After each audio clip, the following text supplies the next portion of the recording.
الحمد لله رب العالمين والعاقبة للمتقين والصلاة والسلام على سيدنا ونبينا محمد وعلى آله وصحبه أجمعين. اللهم أرنا الحق حقا وارزقنا اتباعه وأرنا الباطل باطلا وارزقنا اجتنابه. سبحانك لا علم لنا إلا ما علمتنا إنك أنت العليم الحكيم. أعوذ بالله من الشيطان الرجيم. والسابقون الأولون من المهاجرين والأنصار والذين اتبعوهم بإحسان رضي الله عنهم ورضوا عنه وأعد لهم جنات تجري تحتها الأنهار خالدين فيها أبدا ذلك الفوز العظيم.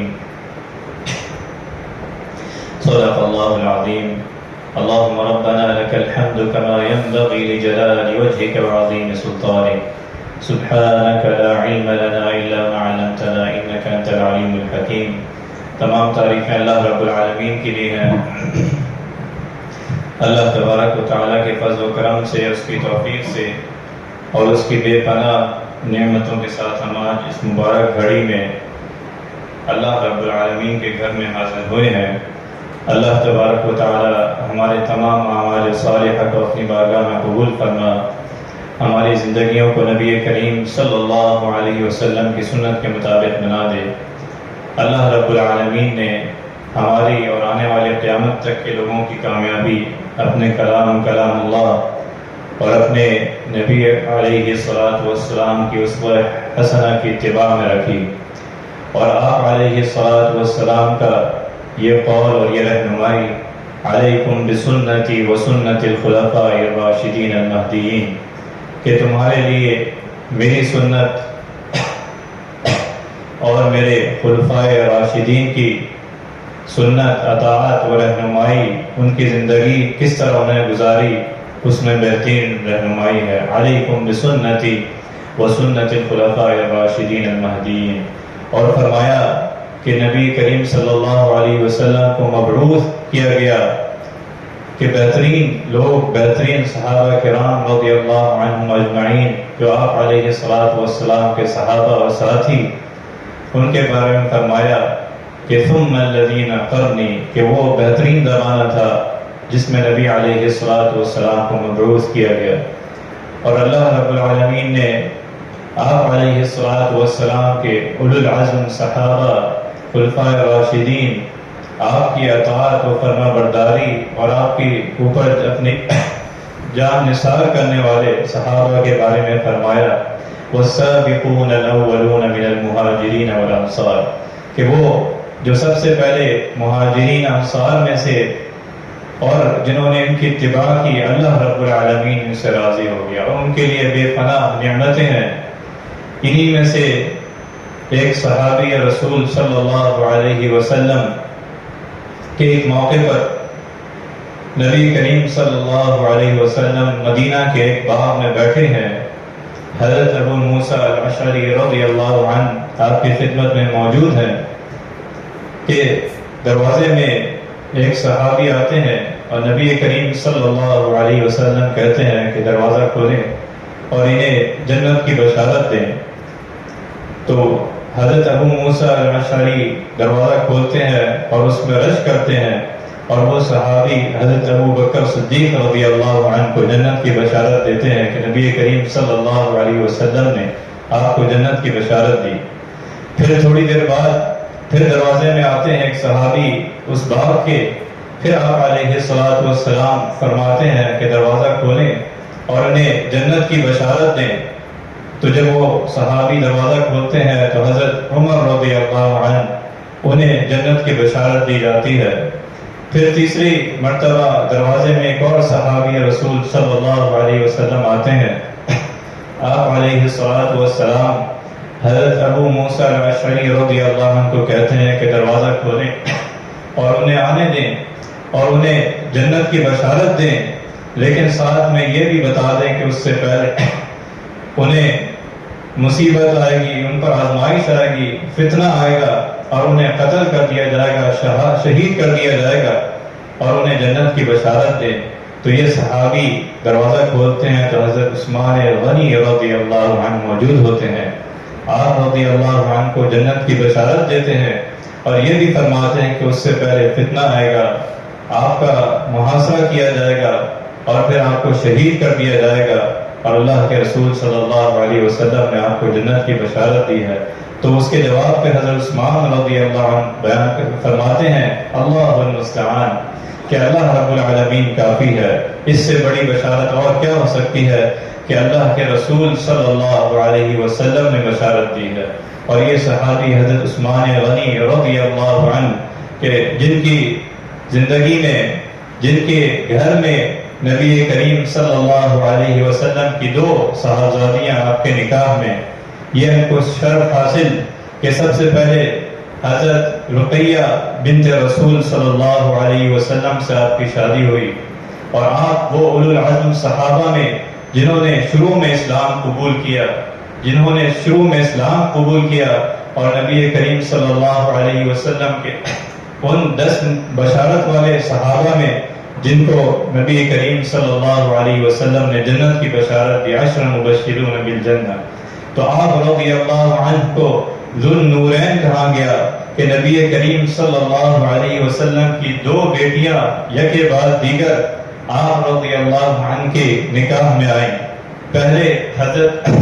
رقیہ بنت رسول صلی اللہ علیہ وسلم اور اس کے بعد حضرت ام کلثوم رضی اللہ عنہ، کہ یہ دونوں نبی کریم صلی اللہ علیہ وسلم کی بیٹیاں جن کا عقد جو ہے نبی علیہ السلام نے عتبہ ابی لہب سے اور ام کلثوم کا عتبہ بن ابی لہب سے ان کا عقد ہوا، ان کا نکاح ہوا. لیکن ابو لہب نبی کریم صلی اللہ علیہ وسلم کی دشمنی میں اس قدر آگے کہ جب اللہ رب العالمین نے یہ سورت نبی کریم صلی اللہ علیہ وسلم پر یہ پیغام بھجوایا، تبت یدا ابی لہب وتب ما اغنى عنہ مالہ وما کسب، تو یہ ابو جہل اس نے اپنے بیٹوں کو کہا کہ دونوں کو طلاق دے دو، اور وہ وما اغنى عنہ مالہ وما کسب، اور اس کی بیوی کے بارے میں بھی اللہ رب العالمین نے اسی صورت میں فرمایا وامرأتہ حمالۃ الحطب، اور اس کی بیوی بھی ہلاک ہو اور وہ بھی جہنم کا ایندھن بنے. تو یہ دونوں ابو لہب اور اس کی بیوی نے اپنے بیٹوں کو کہا کہ نبی کریم صلی اللہ علیہ وسلم کی بیٹیاں حضرت رقیہ اور حضرت ام کلثوم رضی اللہ عنہ کو انہیں طلاق دے دو. تو یہ حضرت عثمان غنی رضی اللہ عنہ کہ جن کی سب سے پہلی حضرت رقیہ بنت رسول صلی اللہ علیہ وسلم آپ کے نکاح میں آئی. آپ رضی اللہ عنہ نے 2 ہجرت کی، اور اس کے بعد جب حضرت رقیہ رضی اللہ عنہ کے وفات ہوئی تو حضرت ام کلثوم رضی اللہ عنہ نبی کریم صلی اللہ علیہ وسلم کی دوسری صاحبزادی سے آپ کا نکاح ہوا.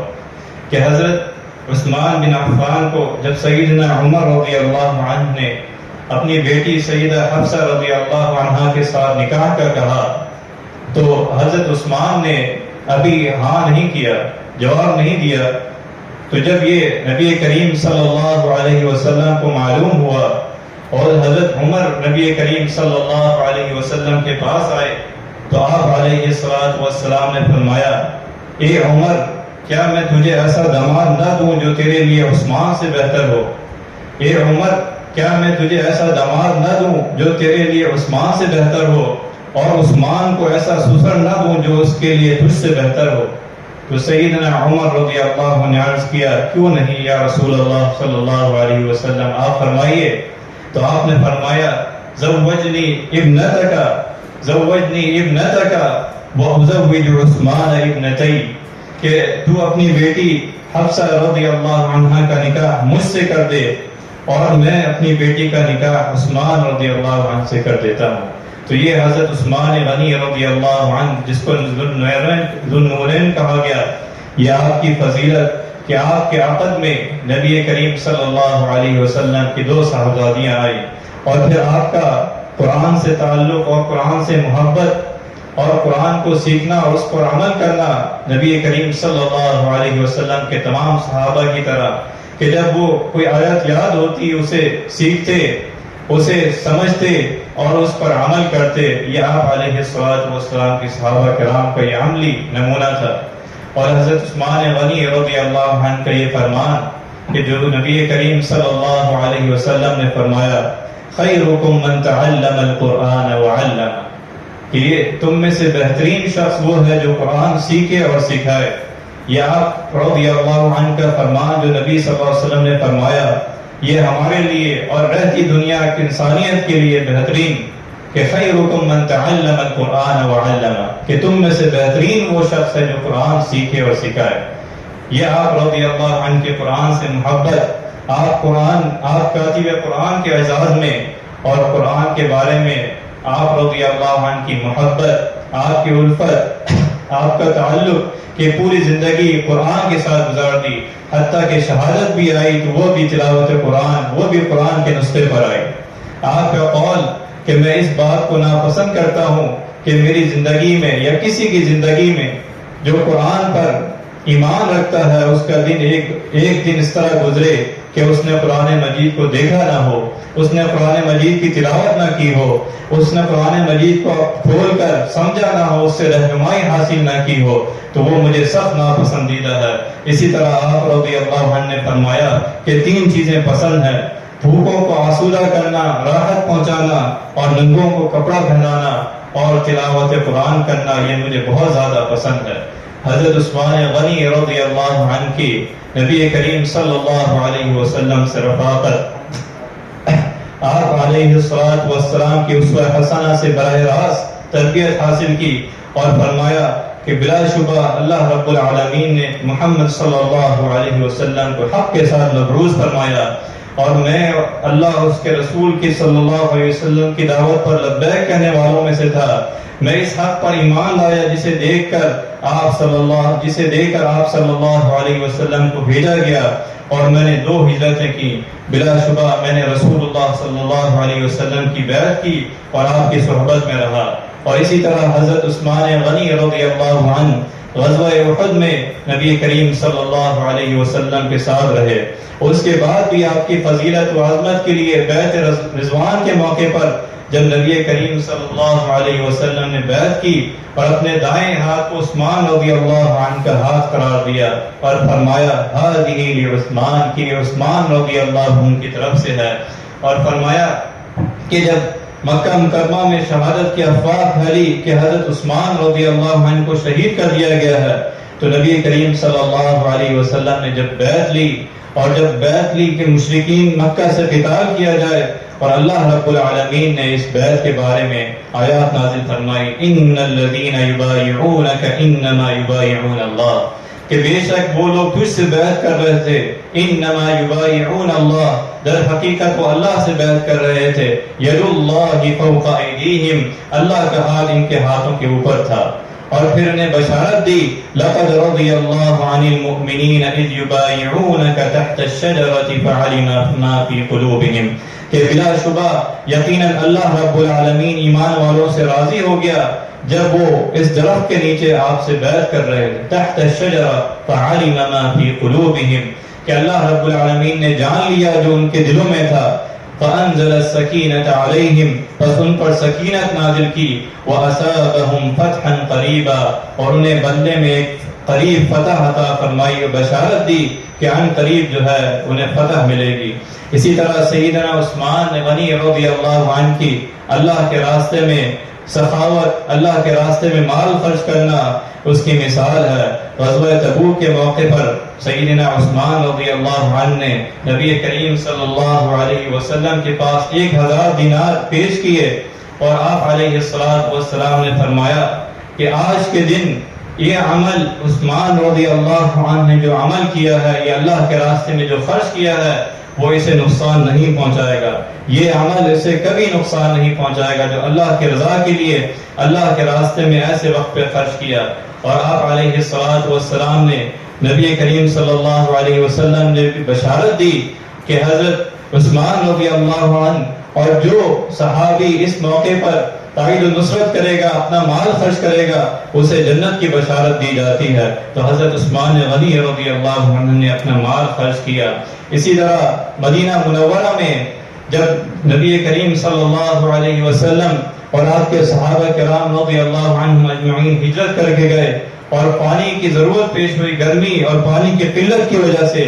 تو نبی کریم صلی اللہ علیہ وسلم نے بئر روما کی خریداری کے موقع پر فرمایا کہ جو آدمی اسے خرید کر وقف کرے گا میں اسے جنت کی بشارت دیتا ہوں۔ یہ کنواں جو خریدے گا اللہ رب العالمین اسے بخش دے گا، اس کے گناہوں کو معاف فرما دے گا۔ تو یہ سیدنا عثمان رضی اللہ عنہ تھے جنہوں نے اسے خریدا اور اللہ کے راستے میں اللہ کے بندوں کے لیے وقف کر دیا۔ اسی طرح مسجد نبوی کی توسیع کے موقع پر نبی کریم صلی اللہ علیہ وسلم نے جب تمام صحابہ کرام سے فرمایا کہ جو اس کی توسیع میں اس کے ساتھ والی زمین کو خریدے گا اور اس کو مسجد نبوی کے لیے وقف کر دے گا میں اسے بشارت دیتا ہوں کہ اللہ رب العالمین اس کے گناہوں کو معاف فرما دے گا۔ تو حضرت عثمان غنی رضی اللہ عنہ نے اس پر سبقت لے گئے اور آپ رضی اللہ عنہ کی حالات اور سخاوت کہ اللہ رب العالمین نے جو مان دیا تھا اس میں سے آپ نے اللہ رب العالمین کی رضا کے لیے نبی کریم صلی اللہ علیہ وسلم کی اسوہ حسنہ اور آپ کی اطاعت، آپ کی رضا اور آپ کی ہاں میں ہاں ملا کر اسی طرح آپ رضی اللہ عنہ نے خرچ کیا۔ تو اللہ رب العالمین نے بھی آپ کو جو مقام و مرتبہ دیا کہ نبی کریم صلی اللہ علیہ وسلم کے ذریعے اللہ تبارک و تعالی نے آپ کو جنت کی بشارت دی، آپ کو عشر مبشرہ بالجنہ میں شامل کیا، اور آپ رضی اللہ عنہ کا ایک پیکر اللہ کے راستے میں خرچ کرنا، اللہ کے راستے میں اللہ کی رضا کے لیے خرچ کرنا، اور دوسرا پیکر آپ رضی اللہ عنہ کا شرم و حیا، جس کے بارے میں فرمایا نبی کریم صلی اللہ علیہ وسلم نے جب آپ مجلس میں بیٹھے ہوئے تھے، سیدنا ابو بکر صدیق رضی اللہ عنہ تھے، آپ کے دیگر صحابہ تھے کہ جب عثمان غنی رضی اللہ عنہ آئے تو آپ رضی اللہ عنہ نے اپنا کپڑا ٹھیک کر لیا۔ حضرت عائشہ رضی اللہ عنہ فرماتی ہیں کہ آپ نے پہلے ایسا نہیں کیا، تو نبی کریم صلی اللہ علیہ وسلم نے فرمایا بلا شبہ عثمان بہت باحیا شخص ہیں، اور مجھے یہ اندیشہ ہوا کہ اسی حالت میں انہیں اجازت دے دوں اور وہ آ جائیں اور مجھ سے کھل کر اپنی حاجت اپنا سوال نہ کر سکیں۔ عثمان غنی رضی اللہ عنہ کے حیا کے بارے میں فرمایا کہ یہ نبی کریم صلی اللہ علیہ وسلم کے یہ صحابی جس سے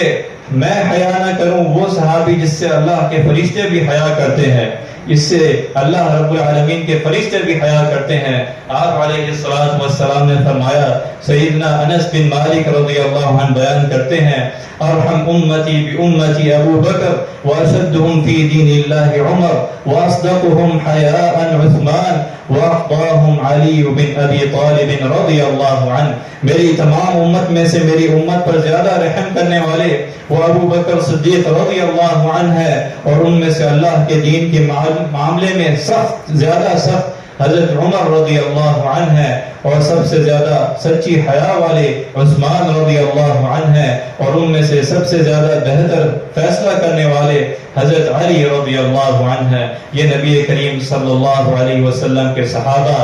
اور حضرت عثمان غنی رضی اللہ عنہ، آپ کی خلافت میں آپ کا طرز حکومت کے بارے میں آپ نے فرمایا کہ میں آپ سے اللہ کے دین اور اس کے رسول کی سنت، اس کے بعد آپ صلی اللہ علیہ وسلم کے دونوں خلفاء کے طریقے کے مطابق بیعت کرتا ہوں، یعنی حضرت ابو بکر صدیق، حضرت عمر رضی اللہ عنہ، کہ ان کے طریقے کے مطابق میں اس طرح خلیفہ بنا ہوں، اس طرح میں حکم چلاؤں گا کہ جس طرح حضرت عمر اور حضرت ابو بکر صدیق رضی اللہ عنہ کے مشورے کے ساتھ، صحابہ کرام سے مشورے کے ساتھ، تمام معاملات میں انصار و مہاجرین کے ساتھ مشورہ کر کر یہ خلافت چلے گی، یہ حکومت میں اس طرح کروں گا، اور اللہ اس کے رسول صلی اللہ علیہ وسلم کی اطاعت و فرمانبرداری۔ اسی طرح قرآن مجید کی تدوین کا موقع ہو، اس پر بھی آپ رضی اللہ عنہ نے صحابہ کرام سے مشورہ کر کے قرآن مجید امت کو ایک قرآن پہ جمع کرنا، تدوین قرآن آپ رضی اللہ عنہ کی اعلیٰ خدمت ہے۔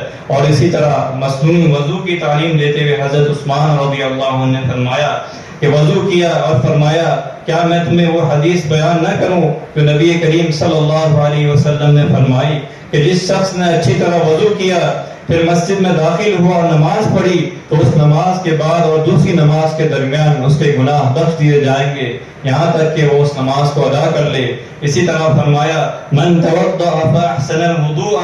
خرجت خطاياه من جسدي حتى تخرج من تحت اظفاري. کہ سیدنا عثمان رضی اللہ عنہ فرماتے ہیں کہ نبی کریم صلی اللہ علیہ وسلم نے فرمایا کہ جس آدمی نے اچھی طرح وضو کیا تو اس کے گناہ اس کے جسم سے خارج ہو جاتے ہیں یہاں تک کہ اس کے ناخنوں کے نیچے سے بھی نکل جاتے ہیں. اسی طرح آپ رضی اللہ عنہ کی فرمان کہ جب کوئی مسلمان وضو کرتا ہے اور اپنے وضو کو مکمل کرتا ہے جس طرح اللہ رب العالمین نے اسے حکم دیا اور نبی صلی اللہ علیہ وسلم نے رہنمائی دی اور وہ 5 نمازیں ادا کرتا ہے تو اس کے گناہ معاف ہو جاتے ہیں جو اس کے ان کے درمیان سرزد ہوں. اور نبی کریم صلی اللہ علیہ وسلم کے صحابہ حضرت عثمان غنی رضی اللہ عنہ عقیدہ توحید کے بارے میں آپ کا فرمان کہ من مات وهو يعلم ان لا الہ الا اللہ دخل الجنہ، کہ جو بندہ مر گیا اور وہ یقین اور اخلاص کے ساتھ اس پر عمل کرتا ہے، اس پر ایمان لایا کہ اللہ کے سوا کوئی معبود نہیں، وہ ضرور جنت میں داخل ہوگا. اور آپ کا اللہ کے راستے میں مال خرچ کرنا غزوہ تبوک کی اعلیٰ مثال ہے. اسی طرح محاسبہ نفس اور خشیت الہی کے بارے میں آپ رضی اللہ عنہ کا یہ فرمان کہ جو نبی کریم صلی اللہ علیہ وسلم کا فرمان ہے القبر اول منازل الآخرہ، کہ قبر جو ہے وہ آخرت کی منزلوں میں سب سے پہلی منزل ہے. اگر انسان اس سے نجات پا گیا تو اس کے بعد والا معاملہ اس میں آسان ہو جائے گا، اور اگر وہ اس کے عذاب سے نہ بچ سکا تو اس کے بعد کا معاملہ اور بھی زیادہ سخت ہوگا. اور سیدنا عثمان رضی اللہ عنہ فرماتے ہیں کہ نبی کریم صلی اللہ علیہ وسلم جب میت کو دفن کر کے فارغ ہوتے تو قبر کے پاس کھڑے ہو کر فرماتے استغفروا لاخیکم، کہ اپنے بھائی کے لیے استغفار کرو، اس کے لیے دعا کرو، کہ اس کے لیے ثابت قدمی کی دعا کرو، کیونکہ نبی کریم صلی اللہ علیہ وسلم نے یہ رہنمائی دی کہ اب اس سے جو ہے سوالات ہوں گے، اب اس سے پوچھ گچھ ہوگی تو اس کے لیے دعا کرو، اس کی ثابت قدمی کے لیے دعا کرو. اسی طرح سیدنا عثمان رضی اللہ عنہ نے جمعے کے دن دوسری اذان کے بارے میں فرمایا کہ دوسری اذان کا آپ رضی اللہ عنہ کی طرف سے یہ حکم کہ جب لوگ جو ہے مجمع زیادہ ہو گیا اور آبادی پھیل گئی تو سیدنا عثمان رضی اللہ عنہ نے دوسری اذان کے لوگوں کو دور تک خبر ہو کہ جمعے کا وقت ہو گیا اور لوگ اپنی تجارت اپنے تمام معاملات روک کر اب جمعے کی طرف آئیں. یہ سیدنا عثمان رضی اللہ عنہ کے دور میں جمعے کے دن جو ہے دوسری اذان کا آغاز ہوا. اسی طرح امت کو ایک قرآن میں جمع کرنا یہ بھی آپ رضی اللہ عنہ کا یہ کارنامہ جسے پوری دنیا اور رہتی دنیا تک یہ یاد رکھا جائے گا کہ حضرت عثمان غنی کا قرآن سے تعلق، قرآن سے محبت و عقیدت، اور جب شہادت کا موقع آیا، جب وقت شہادت آیا، آپ رضی اللہ عنہ کے قرآن مجید کی تلاوت اور نبی کریم صلی اللہ علیہ وسلم کی پیشن گوئی کہ ایک فتنہ آئے گا، ایک مصیبت و آزمائش آئے گی جس پر حضرت عثمان رضی اللہ عنہ جو ہے وہ شہید کر دیے جائیں گے. تو اسی طرح نبی کریم صلی اللہ علیہ وسلم کے فرمان کے مطابق جس دن نبی کریم صلی اللہ علیہ وسلم کے صحابی حضرت عثمان غنی رضی اللہ عنہ کی موت کا وقت آیا، شہادت کا وقت آیا،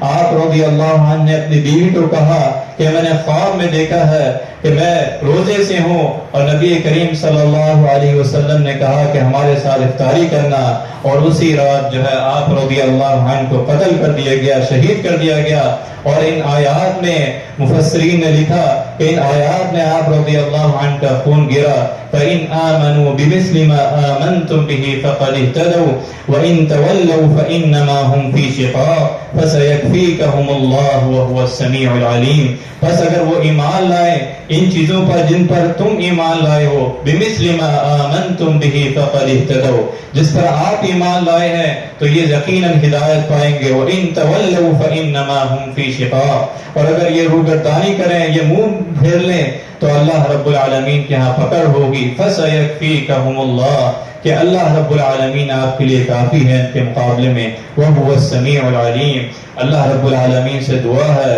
کہ ہمیں صحابہ کرام رضی اللہ عنہم اجمعین کی سیرت، آپ رضی اللہ عنہم اجمعین کی اسوہ حسنہ کے مطابق ہماری زندگی گزار دے. اللہ تبارک و تعالیٰ سے دعا ہے کہ جو کچھ سنا ہے اس پر عمل کرنے کی توفیق عطا فرما. اللہ تبارک و تعالیٰ ہمارے تمام اعمال صالحہ کو اپنی بارگاہ میں قبول فرما. وآخر دعوانا الحمد للہ رب العالمین.